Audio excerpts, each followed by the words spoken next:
It's Monday, September 8th, 2025. Good evening, and welcome to the daily happenings inside our federal machine. This is Spathon, and it's time to plunge into the swamp.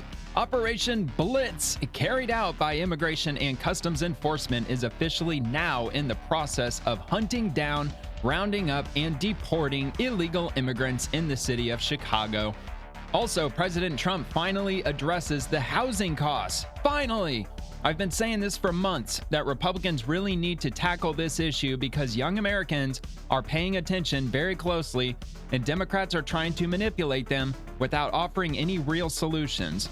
Also, FEMA employees have just been fired for sexting and watching corn while on the job. Also, the state of Kansas is currently sending out millions of dollars in SNAP benefits to people who are not eligible.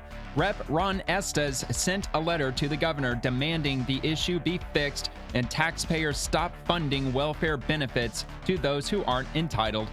The Trump administration said the US Citizenship test is way too easy, and they are working on reforms, including proficiency in the English language and an adequate understanding of the U.S. Constitution. Air Force One is being replaced with a new doomsday plane version, and flight tests are now underway for the nuclear-proof presidential aircraft. And there's lots more happening, so we're just going to dive right in. And if you enjoyed the video, please like and subscribe to the channel. If you have a chance to do so, I would really appreciate it. That would mean the world to me if you do. And if you leave a comment on this episode, I might just read your comment on the next episode. And by the way, everything in this video, as far as I know, it's all within the last 24 hours. Most of these posts are within the last 12 hours, and even more recent than that. Starting with this one from Scott Turner, Secretary Turner, from 4 hours ago. As a builder and innovator, the President of the United States knows homeownership is the foundation of the American dream. The Trump administration is working to make that dream a reality for millions of Americans. Hello to everyone attending the Innovative Housing Showcase on our National Mall. Very exciting. Under the Trump administration, we believe that affordable home ownership is a fundamental part of the American dream, and we're working every day to make that dream a reality for millions and millions of Americans. I've been a builder all my life. I built things. I was a real estate developer. I know what it is, and I'm thrilled to see some of our nation's greatest architects, engineers, and innovators coming together to highlight cutting-edge technologies and new ideas for housing construction. With Secretary Turner at the Department of Housing and Urban Development, who's a great guy, we're slashing permitting delays and eliminating a record number of costly regulations. We're also defeating inflation. We took over the worst inflation in the history of our country, and we've beat it, bringing down mortgage rates, reducing energy costs, and unleashing incredible economic growth like this country has never seen before. Together, we can put millions more American families in a home of their very own. I just want to thank you and have a great showcase. Well, I certainly hope so. I really do. I hope they have some real good plans in store for us because, yeah, we've got to get the housing costs down. I know half the population, maybe a little bit more than half the population, they own their own homes. So it's party time for them because their home equity is skyrocketed. But for all the younger Americans, they're paying attention, man. And if they don't figure out a way to get young Americans into homes, then we're going to have a real problem in about 10, 15 years as far as the Democrat hard takeover, because the young Americans, they're listening, they're watching very closely, and the average age of a person purchasing a home these days is in their 50s, and the average age of the first-time home buyer today is 39 years old. So it's very problematic, and hopefully they'll get to the bottom of it.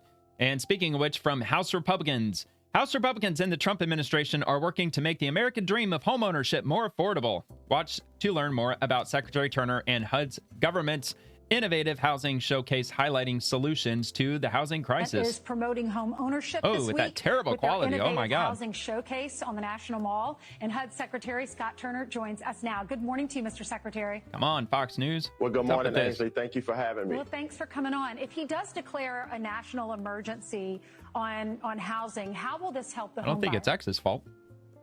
Well, Ainsley, right now we are having these discussions.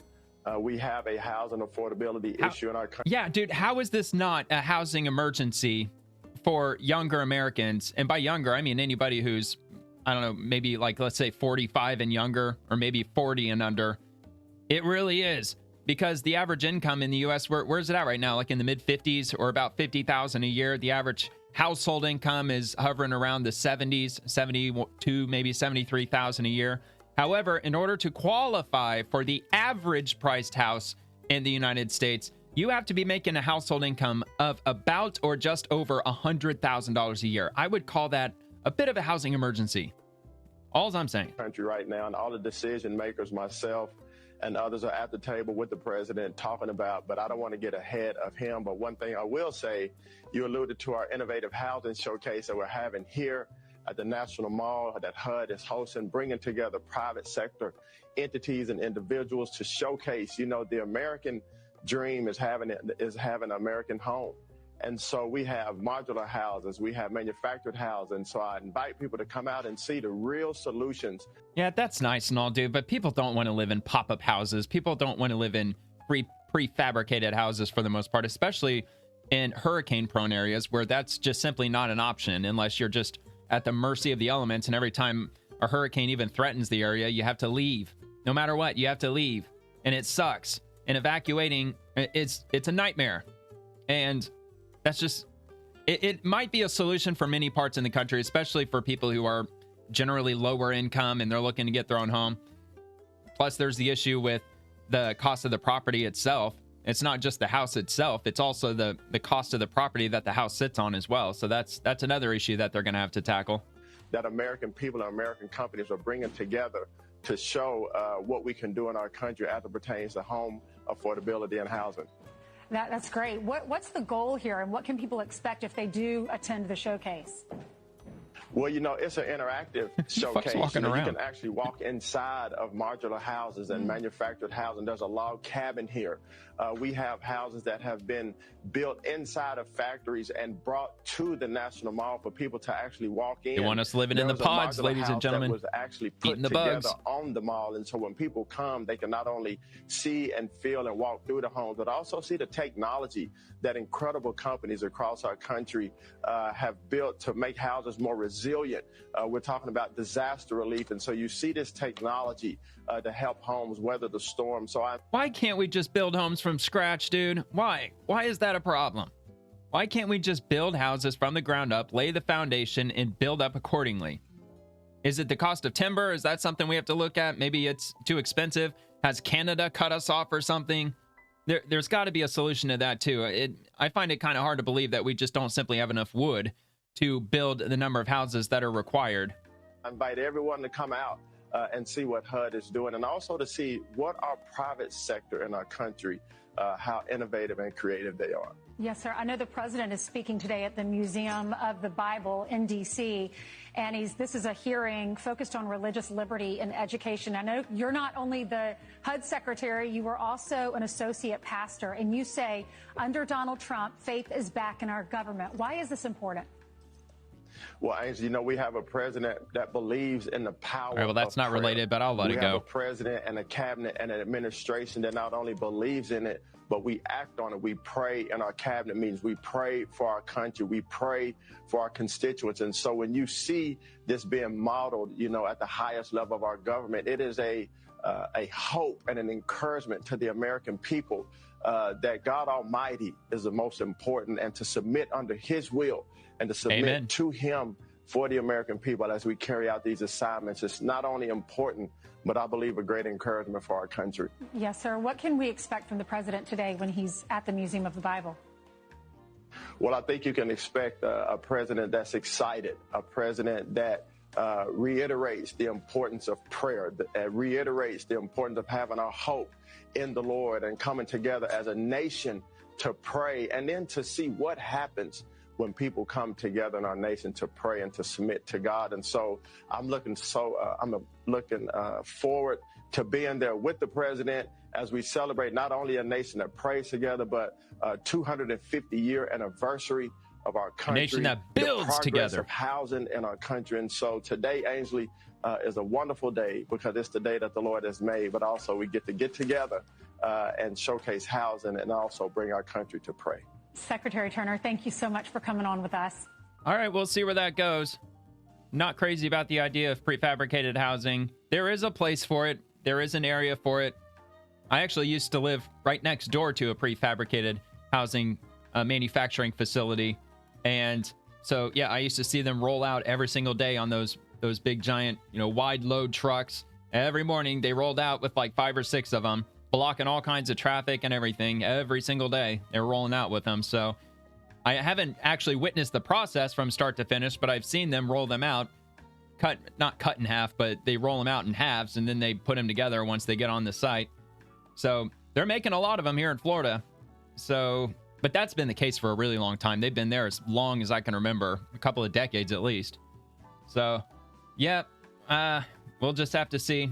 From Financial Services GOP, expanding access to affordable housing and increasing supply has been a top priority for the committee. The Housing Subcommittee, chaired by U.S. Rep. Mike Flood, that's kind of ironic, has examined opportunities to remove barriers to housing, expand rural housing investment, and examine innovative construction technologies to expand supply. And it looks like it's probably going to be the same. I'll give it a few seconds. Maybe it's a different segment of that same interview. The Innovative Housing Showcase is a chance for you to see and feel the future of American housing. Join us to see how the private sector is revolutionizing our housing supply and addressing housing affordability across the country. Manufactured housing, is that really the future of America? Are we really going to get to the point where we're not just going to simply build strong houses anymore? I know that houses are built from scratch these days. They don't hold a candle to the quality of older houses. That's for damn sure. And that's probably not just here in the state of Florida. That's probably across the entire country, really. What's the goal here, and what can people expect if they do See, attend that quality is much better. Well, it's an interactive showcase. You can actually walk inside of modular houses and manufactured housing. There's a log cabin here. We have. Okay, yeah, we already heard that. All right. So we're going to move on to the next thing from USCIS. Quote, we're looking for attachment to the Constitution. We're looking for an understanding of the civic responsibility of being a U.S. citizen. We're looking for actual understanding and ability to read and speak and write the English language. And this is from Breitbart with regard to the citizenship exam or the citizenship test. But yeah, the Trump administration is looking to upgrade this test, make it a little bit more difficult. I was always of the understanding that it was a difficult test to take already. I'm trying to remember who it was. Jay Leno, maybe? I think Jay Leno, part of his Jaywalk series that he would do occasionally, he would pull random questions from the citizenship test and he would ask people on the street just random questions. And I mean, to somebody who's pretty well-rounded in their knowledge, they're not very difficult questions. He was asking some basic questions. And of course, all of them were getting them all wrong. Not so sure how they really work that through with regard to that segment. If probably 15 or 20 people got the question right, they probably omitted that just to make the segment look like that there's a bunch of idiots that are walking around on the street. Who knows?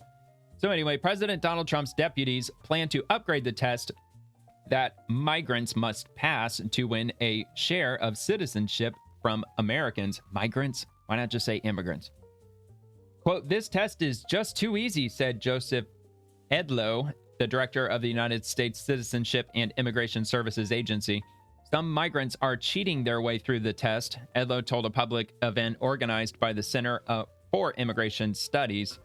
Being able to be coached through this process right now is not something that should be allowed, and I'm seeing it, unfortunately. I've had great conversations with adjudicators in the field in various offices, and I don't like what I'm hearing. They're worried, and they're looking forward to it. The law sets a high bar for the test, Edlow said. The statute says we're looking for attachment to the Constitution. We're looking for an understanding of the civic responsibility of being a U.S. citizen. We're looking for actual understanding and ability to read and speak and write the English language. Just 6 out of 10 questions from a list of 100 public questions is what people have to get right to pass. 6 out of 10, huh? So 60% is a passing grade. Under President Joe Biden, top officials pushed staff to quickly approve work permits and citizenship in part because they claimed Americans' homeland is really a chaotically diverse nation of immigrants for federal and state governments to manage. And this post from Asian Dawn, not familiar, but quote, as a Muslim who immigrated to America, why am I here? I am in this country for Allah. It is my duty to spread Islam. Wage jihad. Never submit to infidels and fight jihad until the entire world converts to Islam. Yeah, dude, that's not assimilating into America at all. We're not an Islamic country, dude. We were founded on Judeo-Christian values. That is obviously somebody who should have not passed that test and should not have been admitted into the country, because part of being an American citizen is that you have to adopt Americans' values and morals. Do unto others, the golden rule, things like that. So anyway, quote, so instead of answering and confirming an applicant's answers to every question, they went ahead and asked just very basic general questions, and based on the answers to those, essentially assumed that the other answers were the same. Ed Lowe told Breitbart News in August. It was shortening the interview in a way that would have allowed for more people to go through the process. We need to make it a little bit more challenging, he told the CIS meeting, adding, we've got to make sure that people are actually understanding the citizen, what it means to get that benefit, and what we're going to do. We're going to make the test harder in terms of making the questions a little bit more thought-provoking. I'm looking at ways to move forward. I might even consider moving to a standardized test format where applicants would come in on different days and actually have to write an essay on what does it mean to me to be an American, and let's see what people actually understand. I think that's a great idea. I absolutely think that's a great idea. If nothing else, make it a two-parter. Have them take an actual exam, and it shouldn't be 100% multiple choice anyway. Some of them should be like the graduating qualifying exams that high school students have to take, where some of it is multiple choice, but others are either fill in the blank or how to complete this, or what would you do in this circumstance, that, whatever. But writing an essay would be a good substitute for that, I think. Why do you want to be an American so bad? And it would probably be fairly easy to weed out the ones who are just given those generic ass answers, as opposed to those who wholeheartedly have always wanted to be an American, because I'm sure they would put a lot more heart into it. So anyway, that's going to be linked if you want to check out the rest of that article in the description below. It was from Breitbart. So that might be the only Breitbart article I come across, so it should be pretty easy to find down there. And from USCIS, we must ensure all aliens applying for citizenship understand the rights and privileges of becoming a U.S. citizen, adequately understand the English language, and ultimately demonstrate an attachment to the Constitution of the United States. How do we make it harder? Do we just require like a 10 out of 10 passage rate, or do the actual questions need to be more difficult? I think it's a combination of a lot of factors. At the end of the day, what I want to do is make sure that we are fully complying with the statutory requirements for naturalization. So we do want to relook at that test. We want to see if there's a better way to administer that test. The questions do need to change to be a little bit more indicative of whether someone understands the rights and privileges of becoming a U.S. citizen. But also there's an English language component to this. The president has made it clear that English is the national language. Congress has made it clear that English language ability is a part of the naturalization test. Right now, reading a single sentence and writing a single sentence is insufficient to make that determination. And we've got to do better to make sure that we are really in compliance with the executive orders, but also with the congressional mandate that someone understands the language, understands what it means to be a citizen, and ultimately demonstrates an attachment to the Constitution of the United States. Well, that also increases the likelihood that they would have the merit that we're looking for with incoming immigrants who want to become citizens of the U.S. If you don't speak proficient English, even a fair amount of English, you're not going to get all that ahead, really. Of course, there are jobs you can, like construction and stuff. Like, yeah, you don't really need to know advanced English to do many, if not, maybe not even most of the jobs in the U.S., which, of course, you need for service jobs, interacting with the public, stuff like that. But either way, if you're moving to a predominantly English-speaking country like the United States, you got to know English. That's just common sense. All right, so let's move on to House Homeland GOP from 10 hours ago. The Biden-Harris administration said there was nothing it could do to end the historic border crisis. Yeah, Kamala Harris, the only thing that she did as borders are, from my memory, was that she traveled somewhere to Central America. I don't know if it was like Costa Rica or Panama or wherever, and she gave like a 5-second speech where she said, "Don't come." And that was it. I have a message for everyone here. Don't come. It was so fucking lame. All right, it turns out all we needed was a president willing to enforce the laws on the books. Now, the One Big Beautiful Bill has given CBP the resources needed to keep our borders secure. And here's that line graph. When Biden was in office, 60,000, 50, 55, right around there. President takes office and it just drops way down below 15. I don't know. That looks like maybe 8, 9,000. Then it just subsides from there. And let's move on to Rep. Ron Estes. Allowing SNAP funds to be mishandled is irresponsible and hurts Kansans who need the program. Rep. Mann and I sent a letter to Governor Laura Kelly to correct the mistake of sending SNAP funds to ineligible people and work with USDA on strengthening SNAP. And here's the letter that he had sent to the governor. We are writing you today to express our deep concern with your administration's refusal to protect the integrity of the Supplemental Nutrition Assistance Program. Kansans deserve and expect their tax dollars to be managed properly, not wasted on fraudulent and incorrect payments. Your administration's hostility toward working with federal partners to correct this error rate is unacceptable. And I'll just read just this next paragraph. Per the most recent USDA data, Kansas had a payment error rate in SNAP of almost 10% in 2024. A subsequent investigation by the Kansas House Select Committee on Government Oversight found an error rate in spring 2025 to be almost 12%.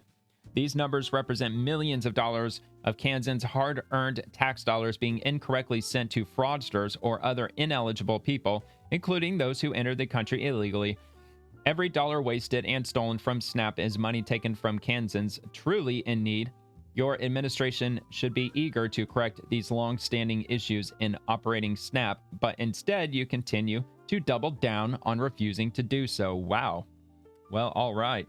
And I will repost this just in case you happen to live in Kansas and you didn't hear about this, or if you just want to read it for yourself. I've got that linked in my profile, SPAETHON. And I got a link to my X profile in the description. All right, so let's move on to Deputy Secretary Stephen Vaden. Questions about USDA's reorganization. Looking for updates? More information here. USDA reorganization. I wasn't aware the USDA was reorganizing. I like I said the other day, I think it's the USDA that's relocating from DC to another part of the country, somewhere in the Midwest. But it could be another one. It could be some other agency, but I think it was USDA. So what is this? 18 minutes. Holy moly. Or, wait, no, it isn't. It's almost 2.5 hours. So I'm not going to be going through that, but that's all right. So August 28th, 2025, USDA extends the public comment period until September 30th of 2025. So I guess if you are following the USDA and their restructuring, and if you have any comments on it, or if you want them to do something differently, you could submit a comment to them. USDA issued a national consultation right memo to its 2 national unions requesting their review and comment on the Secretary's reorganization memorandum. Well, let's see. I'm curious to know what exactly they're doing. Let's see. $221 million grant to cover agricultural losses in North Carolina. That's nice. Long-term fire retardant contract. I mean, where's the restructuring, dude? I mean, what's up with that? Do I have to watch that 2.5 hour video? Maybe, yeah. Oh, wait, here we go. Is this what I'm looking for? Secretary memorandum, press release. Let's see what the press release is. That one might not be as long. Way back on July 24th. That's old news at this point. I thought this was just announced today, but I guess not. Let's see. Brooke Rollins, Secretary of Agriculture, announced the reorganization of the U.S. Department of Agriculture, refocusing its core operations to better align with its founding mission of supporting American farming, ranching, and forestry. Over the last 4 years, USDA's workforce grew by 8% and employee salaries increased by 14.5%, including hiring thousands of employees with no sustainable way to pay them. This all occurred without any tangible increase in service to USDA's core constituencies across the agricultural sector. USDA's footprint in the National Capital Region is underutilized and redundant, plagued by rampant overspending and decades of mismanagement and costly deferred maintenance. President Trump has made it clear the government needs to be scrutinized, and after this thorough review of USDA, the results show a bloated, expensive, and unsustainable organization. Dude, that's the case for each and every single agency, every single department, all across the federal government. I guarantee you, each and every fucking one of them is wildly overbloated. All right, well, anyway, that will be linked, usda.gov, if you're interested. And then we're going to go straight to the next one. Ashley, or wait, is that this one? Yes. So from Ashley Brassfield, exclusive FEMA employees discharged for sending filthy sexts and watching corn on the clock. And that is from the Daily Caller. I'm not interested in going to their profile. I'm interested in checking out the article. Let's see if they've got it linked. It's supposed to be a link down here somewhere. Here we go. Let's have a look from Daily Caller. All right. All right, 2 employees at the Federal Emergency Management Agency were fired after investigators found they had engaged in sexually explicit online conversations with foreign nationals, according to an internal probe. A review by FEMA's Insider Threat Program flagged one IT services division worker who held a top secret clearance, by the way, for logging into Facebook Messenger on the agency's unclassified network and sexting with someone believed to be in the Philippines, records show. Between August 19th and 27th, the employee allegedly exchanged multiple messages with the presumed Filipino national, documents obtained by the Daily Caller show. In one, he wrote, quote, "I saw your post on a Philippine dating group here, so I messaged you," and later referenced Manila, Philippines, saying he hoped to visit in November or December. Why the hell isn't he doing this on his own time? Does he not have a computer at home? I mean, what the fuck's he doing? Investigators found the messages were part of a broader pattern of explicit online communications, underscoring both the extent and frequency of the employee's conduct. Under user activity monitoring also showed that on August 25th, he searched Google Maps and Hotels.com for Cavite, a city in the Calabarzon region of the Philippines. A follow-up UAM review turned up another exchange on August 28th in which the employee told the foreign contact, "But I can't bring my phone inside my workplace, so I leave it in the car. Only chat here on Facebook Messenger while I'm working." In the same August 28th exchange, the employee wrote, "I wish you were here sitting in my lap while I work, and I want to hug your waist when I work and smell your hair, kiss your neck."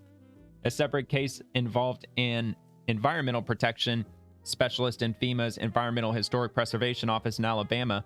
Monitoring showed the employee repeatedly accessed a pornography site on the agency's unclassified network and engaged in explicit chats with multiple users.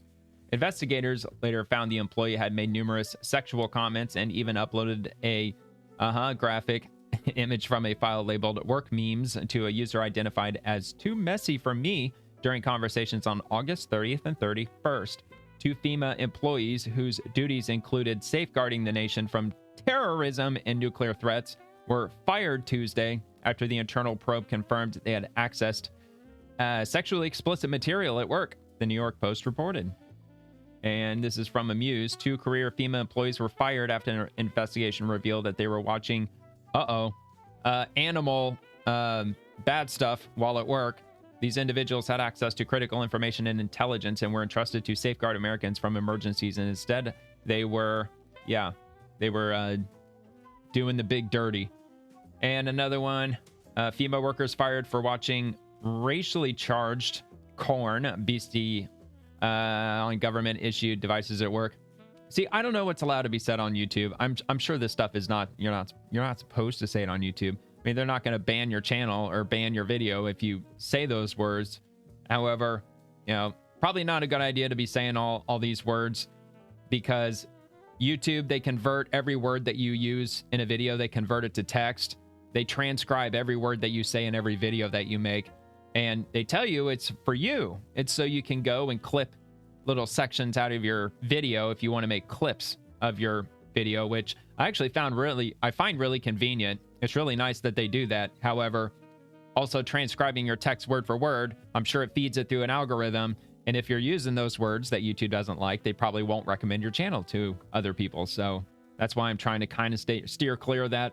Sexually, probably shouldn't be using that word either. But I mean, come on, man. It's getting freaking ridiculous.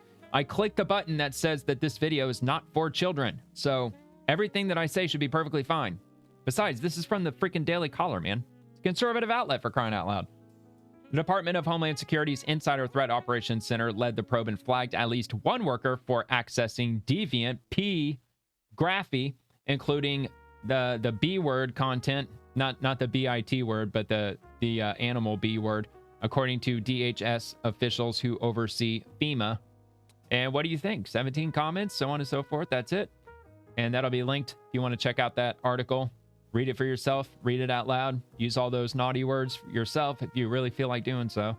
Next one, Congressman Troy A. Carter on hashtag 988 Day. We recommit to reducing the stigma around seeking mental health support and to ensuring compassionate care is available anytime for anyone in need. If you or someone you know is struggling, call or text 988 for help. You are not alone. And that's just one thing from a Democrat that I agree with. I mean, if you're in a hopeless situation, then definitely reach out to them, because that's what those people who work there, it's what they get paid for. And I'm sure they probably have a lot of volunteers who are probably working there too. I'm not familiar with the inner workings when it comes to these hotline prevention lines. But I believe, at least with, what is it, AA or NA, I think a lot of people who answer those calls are they're in the program. So they're doing it just to kind of volunteer, just to, keep themselves on the straight and narrow too. And from Senate Republicans, vote for Michael Whatley for United States Senate. He won't let this happen again. And of course, this is in reference to that horrific stabbing that happened, where that Ukrainian woman was stabbed to death by this piece of shit who was locked up 14 fucking times, and then he was let go on a no cash bail. So yeah. And now a Ukrainian woman who came here as a refugee is now dead. And somebody actually pointed out it wouldn't have mattered even if Daniel Penny was on the bus or not, because this dude just took out a knife and just out of nowhere just started stabbing her. So there's not really anything anybody could have done in that circumstance. So this is from Donald J. Trump's Truth Social. I have seen the horrific video of a beautiful young Ukrainian refugee who came to America to escape the vicious war in Ukraine and was innocently riding the metro in Charlotte, North Carolina, where she was brutally ambushed by a mentally deranged lunatic. The perpetrator was a well-known career criminal who had been previously arrested and released on cashless bail in January, a total of 14 times. What the hell was he doing riding the train and walking the streets? Criminals like this need to be locked up.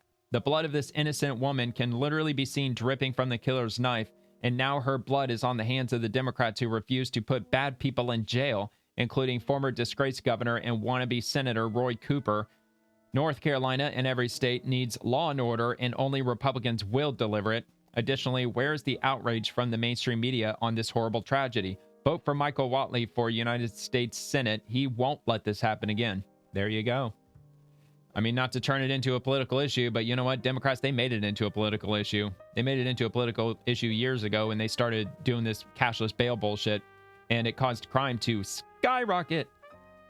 Moving on to Caroline Leavitt. The latest piece published by the Wall Street Journal proves this entire birthday card story is false. Did you see this thing? Some handwritten, like a little outline of a figure of a woman that supposedly Trump made himself and gave to Jeffrey Epstein. Well, it's apparently it's complete and utter total bullshit. And as Caroline Leavitt says, as I've said all along, it's very clear President Trump did not draw this picture, as he did not sign it, and he did not sign it. President Trump's legal team will continue to aggressively pursue litigation. Furthermore, the reporter, Joe Palazzolo, who wrote this hatchet job, reached out for a comment at the exact same minute he published his story, giving us no time to respond. Yeah, this is the dirty bullshit that quote-unquote journalists do these days. They're not journalists, they're fucking activists and a bunch of commie bastards. This is fake news to perpetuate the Democrat Epstein hoax. And let me see if anybody, even if it's a Democrat who commented on this, let me just see if there's an image of it down here. It's a ridiculous looking birthday card. It's not even a birthday card. It's just a piece of paper with some, I don't even know what it is. It's like an exchange. It's not even a poem. It's something about like me and then you and me and you. And then and somebody drew an outline of a woman. I mean, yeah, they're showing the signatures. So no, not that. I'm not sure if I'm going to find it or not. I mean, maybe I'll come across. Oh, wait. Yeah, here we go. That's it. That's it right there. Voiceover. There must be more to life than having everything. Donald. Yes, there is, but I won't tell you what it is. Blah, blah, blah. Yeah, it's a bunch of horse shit. Supposedly, allegedly, it's not real. It's not true. And it's circulating around. The mainstream media is talking about it. But of course, the mainstream media hasn't spent a single second talking about the Ukrainian woman who was stabbed to death by a guy on a bus. Of course, they're not going to talk about that. All crickets with that. I'm sure the same goes with the transgender dude who who shot all those children up in Minnesota. I'm sure the mainstream media is dead silent on that as well. I'm sure they're not talking about that, but oh my God, we got to talk about Jeffrey Epstein, release the files. We got to talk about that endlessly. All right, so let's move on to the next thing from NASA. Just from 5 hours ago, starting next month, 4 volunteers will spend a year inside a 3D printed habitat at NASA's Johnson to help us prepare for future missions to Mars. Meet the members of our new Chapia crew at go.nasa.gov. I don't know if they might have any more images of this habitat. Not so sure I would really enjoy living in this little room. I think that would kind of be nightmarish if I'm being honest. Although it's kind of cool though. Like, I guess it's kind of a cool experiment, but it's certainly nothing that I'd be interested in. Oh wow, man, these are all like military guys who are going in here. All right, hold on. Let me just, so primary crew, alternate crew. All right, year-long Mars mission simulation. So the primary crew is Ross Elder, who's the commander from Williamstown, West Virginia. He's a major and experimental test pilot in the United States Air Force. At the time of his selection, he served as the director of operations at the 461st Flight Test Squadron. He has piloted over 35 military aircraft and accumulated more than 1,800 flying hours, including 200 combat hours, primarily in the F-35. Also the F-16 and the A-10C. His flight test experience. Oh, okay, so on and so forth. So Ellen Ellis, medical officer from North Kingstown, Rhode Island, is a colonel and an acquisitions officer in the United States Space Force. She currently serves as a senior material leader in the National Reconnaissance Office Communications System Directorate.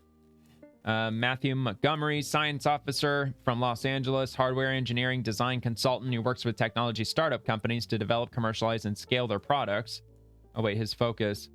Oh, LED lighting and all that. And then James Spicer, flight engineer, technical director in the aerospace and defense industry. His experience includes building radio and optical satellite communications networks, space data relay networks for human spaceflight, flight position, navigation, and timing research, hands-on spacecraft design, integration, and tests. And then, of course, they have the alternate crew, a couple of ladies, Waynesburg, Pennsylvania, and born in the UK, immigrated to the US in 2016. So, yeah, there you have it. I was hoping they were going to show more pictures of the simulated environment, but it doesn't look like they're going to. I'm kind of bummed out about that because they said that the image that they shared was just the sandbox portion. I want to see what the rest of it looks like. So, all right, whatever. So that's happening. And moving on to Homeland Security, debunked again. The fake news claimed that DHS law enforcement arrested 2 firefighters in Washington. CNN is at it again. And I even talked about this about a week ago. This is false. The 2 illegal aliens apprehended were not firefighters, which they weren't. They were cutting wood. They were not hosing shit down. They were chopping wood. That's all they were doing. And that's all they were paid to do. Nor were they responding to any active emergency. In fact, they were criminal illegal aliens with prior arrests. Under President Trump and Secretary Noem, criminal illegal aliens are not welcome in the U.S. And she's responding to Border Patrol arrests 2 crew workers helping battle Washington's biggest wildfire for being in the country illegally. So they're recycling garbage. That's what CNN is doing. That's all they're good for now. It's just recycled, debunked, proven false trash, which is why I don't read CNN and almost everybody else doesn't read them either. Homeland Security. Media failed. So-called firefighters arrested by ICE are criminal illegal aliens. I'm not crazy about reading this from Breitbart. I kind of would rather just have a look at CNN, but I don't think they're going to link it. I'd be surprised if they did. No, they're not. They're just linking the Breitbart. So I guess I do have 2 Breitbart articles. Media failed. So-called firefighters arrested by ICE agents in Washington are actually criminal illegal aliens. And Democrats and their allies in the establishment media are falsely claiming that immigrations and customs enforcement agents have arrested a pair of firefighters in the sanctuary state of Washington. But in actuality, the 2 men are not firefighters, but rather illegal aliens with past criminal records. Yeah, they weren't fighting fires. They were chopping wood. That's what they were doing. I don't know if they were using a chainsaw. They probably weren't using like a simple axe. But yeah, they were cutting up wood. That's what they were doing. They just happened to be in the same general area as where there was a wildfire happening. So that'll be linked. You want to check that out. And moving on to the next topic of the day from 4 hours ago. Here we go. U.S. Immigration and Customs Enforcement, Chicago, Operation Midway Blitz. When city and state officials fail to protect their people from criminal illegal aliens, ICE is proud to step up and lead the charge. We're taking the worst of the worst off the streets and out of our neighborhoods. Let's go. Jenkins reporting live from Chicago. Hi. Oh, that's loud. Sorry. Hi, Martha. The surge has begun. You can see the new ICE vehicles on the streets here in Chicago. We're just outside the Cook County Courthouse, but that surge is part of the ICE-led Operation Midway Blitz that they say is in honor of a beautiful young Chicago woman, Katie Abraham, who was killed by an illegal alien drunk driver back in January I'm sure of many this were year. killed by and illegal while we are aliens in getting Chicago. reaction from Illinois Senator Dick Durbin, who says that this blitz won't make Chicagoans safer, let me show you this video. Early this morning, Who gives a I shit? was out with one of ICE's teams, and we arrested this individual. His name is Juan Gaspar, and he is a 43-year-old illegal alien from Mexico. He has been convicted in 2024 of forcibly sexually assaulting a child under the age of 13. He was taken, as you can see here, without That's who incident. Democrats are but protecting. this is all They're part protecting people of like the him. exact sort of violent, criminal, illegal. Yep, the governor of Illinois who threatened to take legal action, who was sending out notices to people on what to do if ICE encounters you, how you got to demand a warrant and never say a word to them and all this and that. Like he's giving them all the pointers as to what to do. And yeah, these are the people that he's protecting. These are the people that Democrats are protecting. Fucking pedophiles. Alien that the ICE operations hope to Makes me bring wonder, in, why are they covering apprehend, for and pedophiles ultimately so deport. strongly? We were riding along. Is there something in their with closet they ICE's don't want us Deputy to know Director, about? Madison Sheehan. She talked a little bit about this operation to us, as well as what she has to say to the Democrats that are criticizing it. Listen. This is an opportunity for us to go into sanctuary cities and work against these sanctuary city policies and not let them deter ICE from being able to do our work, to go after the worst of the worst, just like the guy behind me who committed sexual assault against a minor. I mean, these criminal aliens have wreaked havoc on the American people for years, and that time is over. And even when we have pushback from Democrat leadership, that's not going to stop us. We're going to continue to go after the worst of the worst, just like somebody who committed sexual assault against a minor. She's brave enough to not wear a mask. This is just day one. Probably Martha, because she doesn't we do understand undercover this ops. could go on for weeks That'd as be my they guess. surge more ICE personnel as well as federal law enforcement partners. Martha? All right, there you have it. They're in full swing. I believe that started over the weekend. I think it was on Saturday. They could have actually kicked off on Friday night, but I believe they fully started going after and rounding up illegals in Chicago was on Saturday, if I'm not mistaken. All right, moving on. Department of War, peace through strength. Peace through strength. I think this might be Pete Hegseth who might be speaking. The reason I like the name War Department so much is not because I love war. I don't, and neither do you. Because I seek and love peace. Well, because we were winning when it was the Department of War, and then once they changed the name, it was just almost superstitiously flipped the other way around. We started losing. Well, I guess you could call it whatever. Did we lose Vietnam? Yeah, most people would say that we did. And a bunch of other stuff we were involved with were just a bunch of just quagmires. And those who love and long for peace must prepare for war. We are in the strength department of peace through strength. Other folks will make sure that the diplomatic relations land right where they should, and our commander-in-chief is focused on that. He is a peace president, but he's asked me, he's asked General Kane, the chairman of the Joint Chiefs, who's with us here today as well, to ensure that we have the most ready, most capable military the world has ever seen. There you go. A lot of older guys, man. A lot of polished domes out in the crowd. All right, so from Jay, I know I'm going to butcher his name, Bhattacharya, MD, PhD. Why were people ostracized for following science during COVID? Politicization of science is damaging to public health. Let's take a quick look at this. If it'll play. Doctor, here we go. Were threatened. You were canceled for your criticism of the COVID-19 lockdowns, the school closures, and what you called, quote, utopian public health planning. Let me play another clip for you here from this week. So you're saying the Biden administration politicize all the data. Go back to what Senator Cantwell just said. Go to Trump Surgeon General. They fired Dr. Kraut. They fired all the people who questioned the orthodoxy. Yeah. Democrats on the panel seem to have some short memories about what was done to people like you who want to follow the science during COVID. Your comments. I mean, Secretary Kennedy is right, absolutely right to point out that the Biden administration politicized the pandemic. They did. The CDC, under President Biden, basically allowed the teachers' unions to write school opening guidelines in 2021, where all the rest of Europe and was following the evidence and opening schools.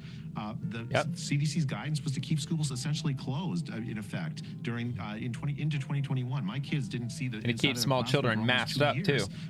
It made no sense. Kindergartners. When the question came up about the boosters for the COVID vaccines in 2021, the two of the top FDA scientists resigned in protest because the process that was followed for approving the boosters didn't have adequate evidence, real rigorous evidence, and the Biden administration pushed through anyways. And I just listening to that exchange really frustrates me. Made Pfizer quite rich. Secretary Kennedy was right. It was politicized. The federal agencies that were overseeing the pandemic politicized it and did damage to the public as a result. Yeah, and this just came out 2 hours ago, and just by coincidence, I actually posted something yesterday with regard to COVID that I found a bit interesting. So let me see if I can find that. I don't think I posted much today, so it shouldn't be. Oh yeah, here we go. So the first post that I made with regard to this: were people given the Delta COVID vaccine after diagnosed with Delta COVID? And I asked Google, and Google said yes. Public health officials recommended that people who had previously been infected with the Delta variant get vaccinated or receive a booster dose after they recovered. Being vaccinated offers superior and more consistent protection than natural immunity alone.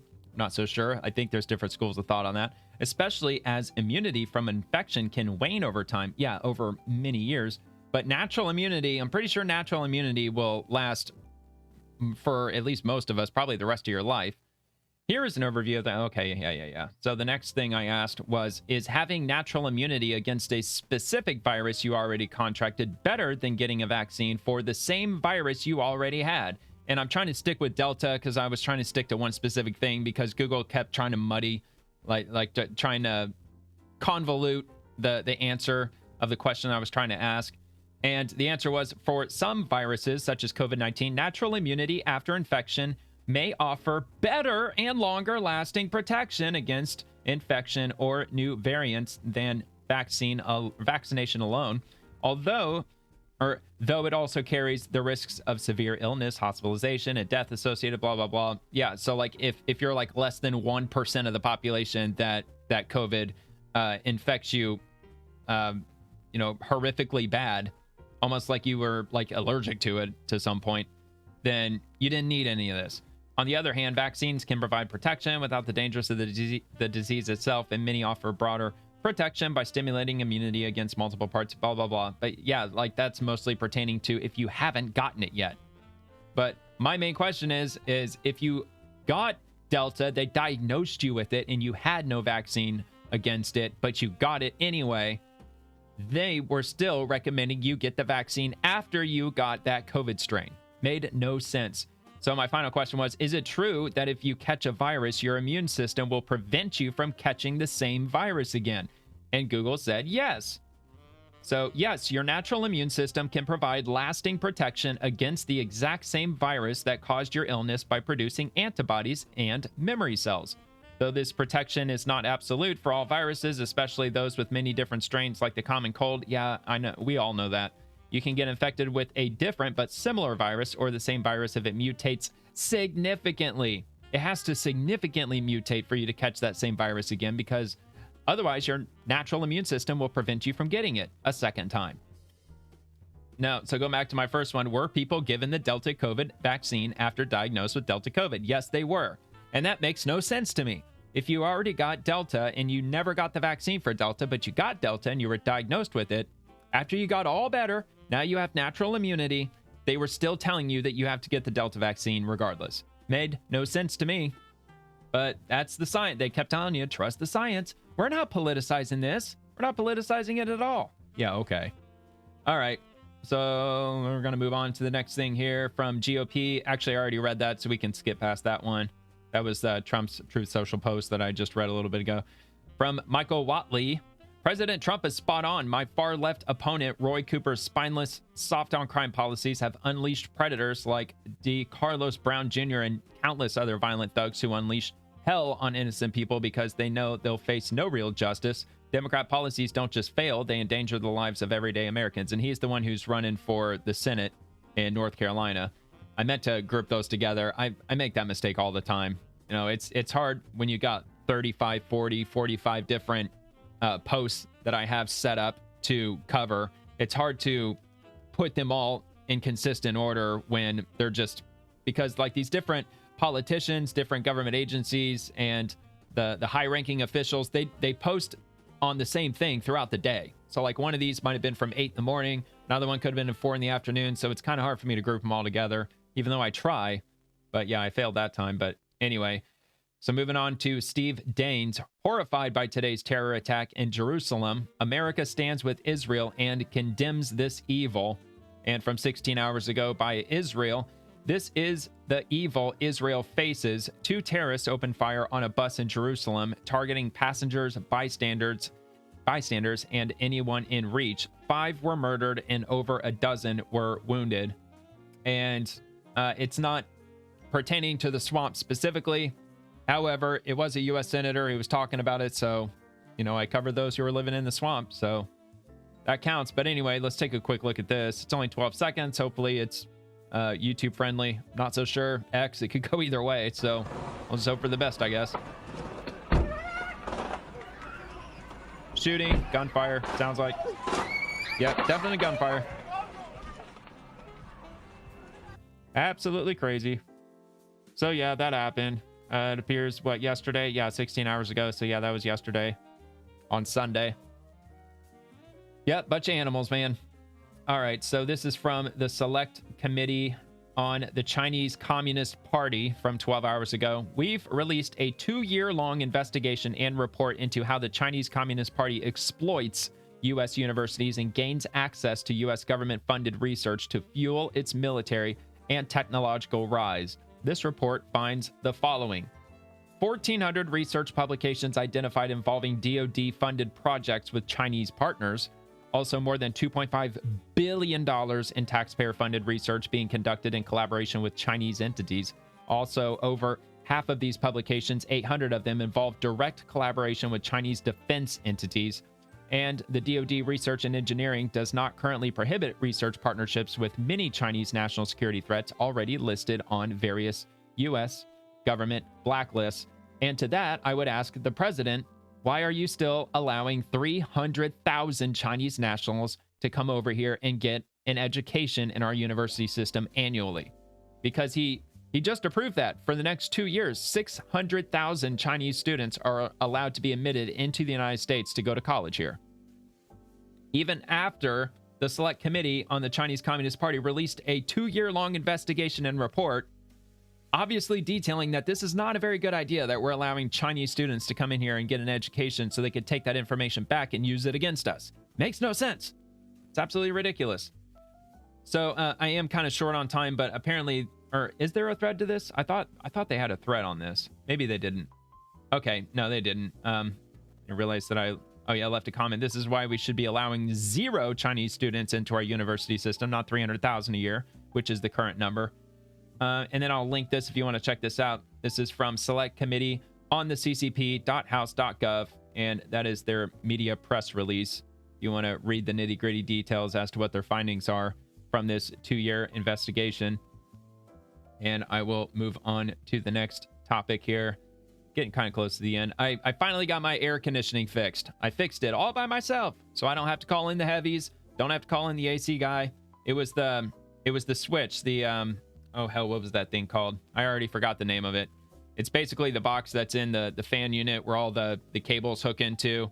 It gets power, primary power, and then that box, it sends the cables to the fan, to the compressor, to the capacitor and all that. And then it also connects to the HVAC unit through the transformer. Whatever, man, that little box thing, I replaced it, now it works. So the whole week that I've been without air conditioning, It was something I could have fixed in like 15 minutes. But anyway, it's finally done, so I don't have to worry about spending hundreds of dollars for an air conditioning guy to come out here and take 5 minutes to fix it.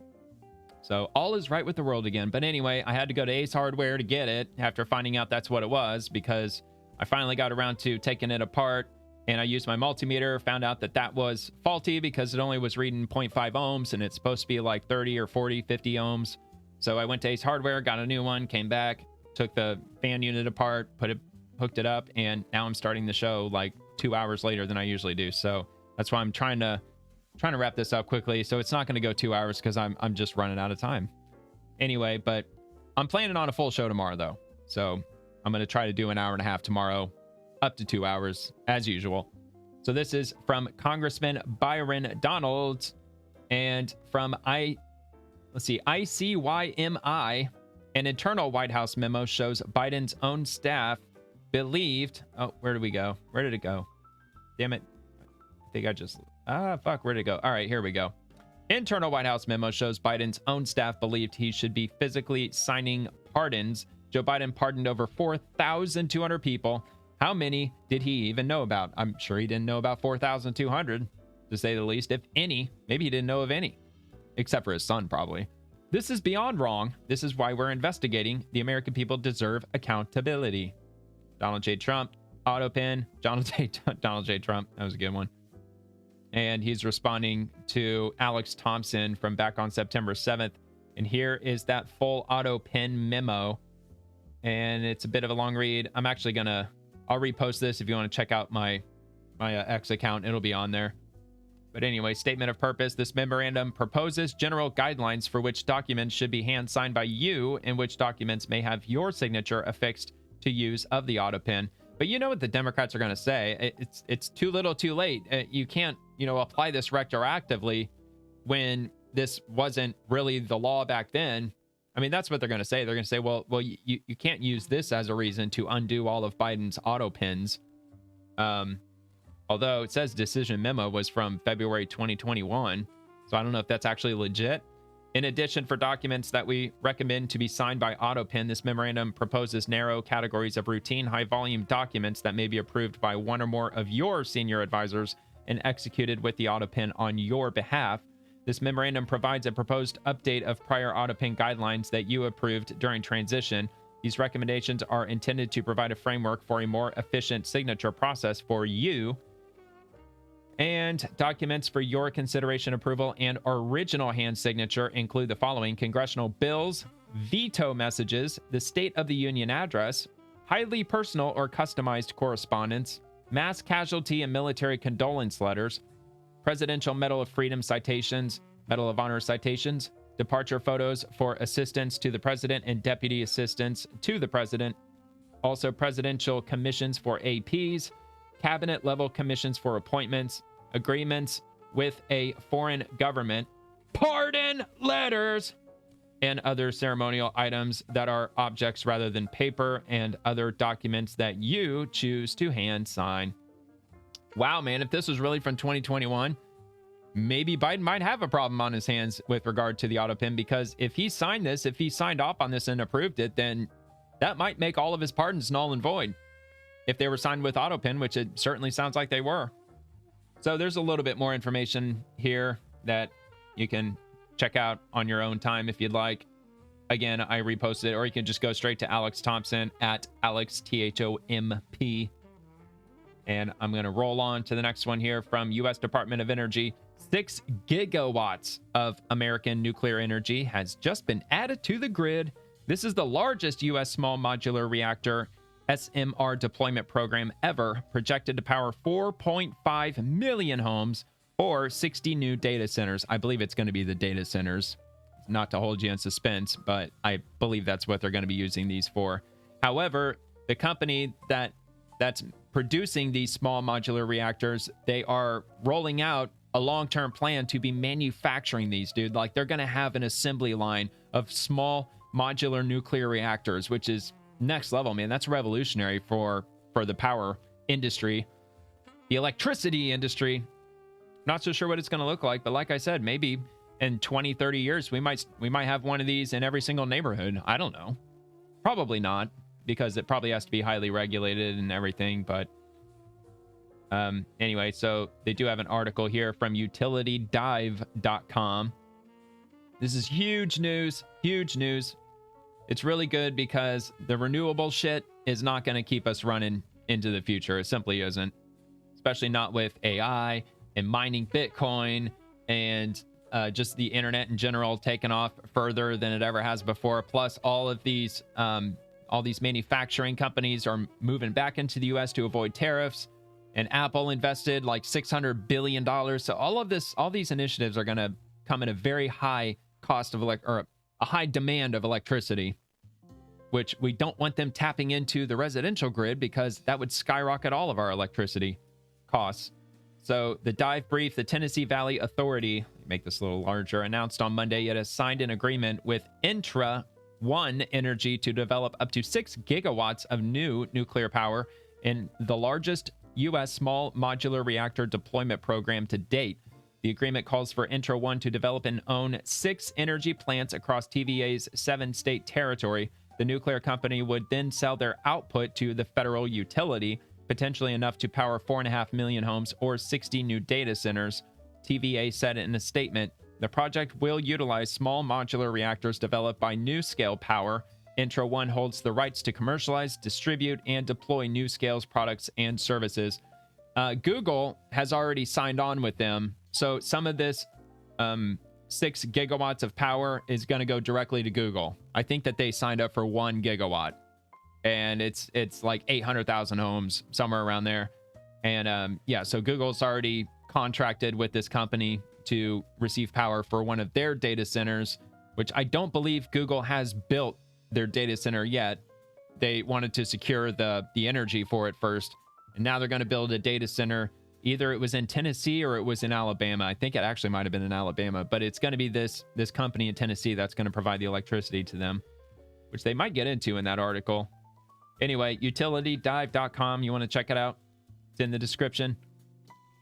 Heading on down to Charlie Kirk, dear CNN, Washington Post, New York Times, ABC, NBC, etc., etc. If you want to know why your ratings are in the tank and no one likes you, look no further than the brutal murder of Ariana Zartuska, who moved to the U.S. to escape war in Ukraine, a story you refuse to tell. Sadly, she couldn't survive the Democrats' criminal justice system, yet you wouldn't shut up or stop villainizing Daniel Penny, a hero who probably stopped a murder just like hers. Why? Because he was a straight white American male and the perp was black. Shame on you, genuinely. So yeah, there's Daniel Penny. Thank God he was found not guilty. Just like Kyle Rittenhouse, did nothing wrong, defending himself. Except in Daniel Penny's situation, he was defending a woman who was being attacked by this dude, and Daniel Penny took him down.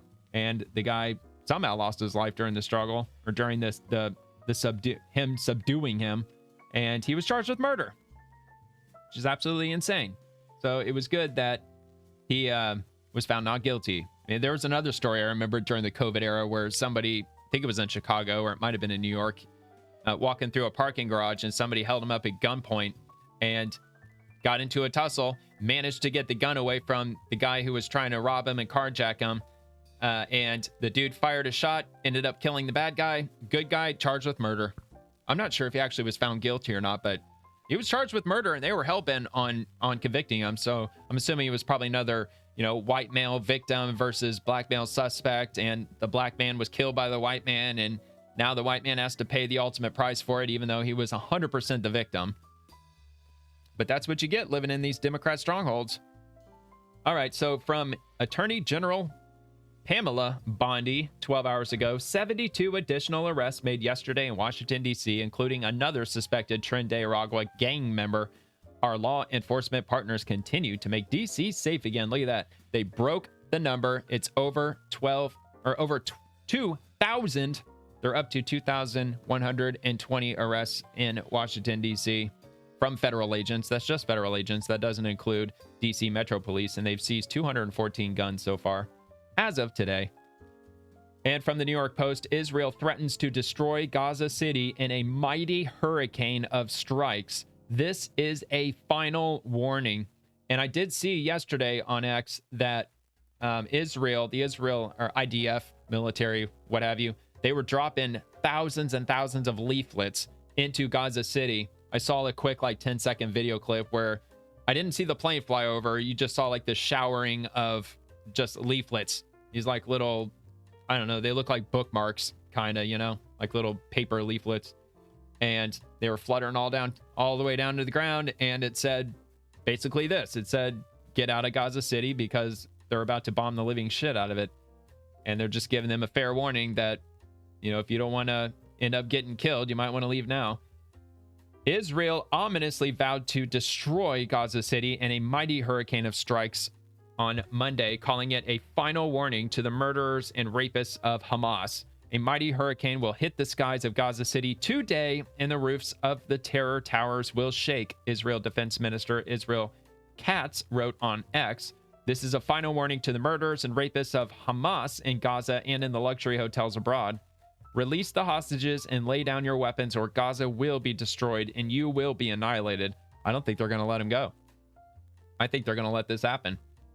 The IDF, Israel Defense Forces, is continuing with its plans, and we are preparing to expand the maneuver to defeat Gaza, he added. The threat came after President Trump fired off his own last warning to the militant group on Sunday, urging it to accept his terms for a ceasefire. The Israelis have accepted my terms. It is time for Hamas to accept as well, Trump said on Truth Social. I have warned Hamas about the consequences of not accepting. This is my last warning. There will not be another one. Uh-oh. Yikes, man. Yikes, yikes. He didn't elaborate on what those terms were. This comes after Israel Prime Minister Benjamin Netanyahu ordered troops last month to capture Gaza City in a bid to wipe out the last remnants of the terror group if it doesn't release all remaining hostages. Hamas has said it would release some hostages for a temporary ceasefire. Netanyahu, however, is pushing for an all-or-nothing deal with Hamas, which he wants to release all the hostages and surrender. Yeah, release them all, dude. They've had them since 2023. 2023. It's been almost 2 years. It's going to be 2 years next month that many of these, or that all of these hostages that are still remaining have been in captivity. That's if the number that they claim are still alive are indeed still alive. What was the number? It was like 50, I think. Well, that was the last number that I heard anyway. It was something around 50. So yeah, release them all, dude. Quit playing stupid fucking games, because it's going to get to a point where it's like, well, if you do a ceasefire for 6 months and we'll release one hostage, and then what? This thing drags on for another 50 years? Come on, man, give me a break. And I'm glad that the IDF is not, or Israel and President Trump, they're done playing games. They're done with it. Either release them, or it's just going to be a fucking apocalypse in Gaza City. And they already gave the citizens, the residents, the civilians, whatever you want to call them, they were given fair warning with those thousands, probably millions of leaflets, actually. It was just like this giant cloud of just leaflets raining down from the sky. Just telling them, man, you got time. If you're reading this right now, you got time to get out. All right. So from Eric Schmidt, Robert Kennedy Jr., quote, my job is to fire the people who are responsible for masking our children with no science, for social distancing orders with no science. This is what I voted for. Let's take a quick listen to this. We're the worst team in the league. I've been brought in as a new manager, and my job is to shake up the organization, to fire the people who are responsible for masking our children with no science, for social distancing orders with no science. Yep, amen. Making them wear cloth masks, or even the N95 masks. Even the kids were perfectly fine. Even if they were to get COVID, they were perfectly fine. It was ridiculous. It was ridiculous. And keeping them out of school for over a year. And it looks like the final thing I got is from Defense News. Flight tests begin on U.S. Air Force's new Doomsday plane. And this, from what I read just very briefly when I first took a look at this morning, it looked like they are planning to make this the new Air Force One, from what I understand. The Air Force and aerospace firm Sierra Nevada Corps has started flight tests on the service's next generation Doomsday plane. Flight tests for the E-4C Survivable Airborne Operations Control, or SAOC, are being held at the Aviation Innovation and Technology Center in Dayton, Ohio, the company said in a Wednesday release.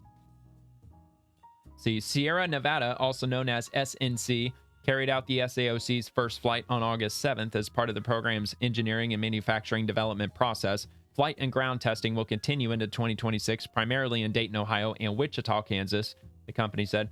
SAOC is meant to serve as an airborne command and control center that would be used in the most catastrophic circumstances in the event of a nuclear war or other widespread calamity that destroys or disrupts most military command centers. The SAOC would allow the president to direct U.S. forces and relay orders from the air. The Air Force in 2024 awarded SNC a $13 billion contract to build 5 SAOC aircraft to replace the Air Force's aging fleet of 4 E-4B Night Watch planes. Sierra Nevada is expected to finish the work by July of 2036. And Sierra Nevada said these flight tests are meant to help reduce risks early in SAOC's development process by identifying problems before they become worse down the line and cause delays, and so on and so forth. So the article continues from there. Oh yeah, they are converting a 747. Let me just see where that is. Just real quick. The planes are being built from heavily modified Boeing 747-8 aircraft.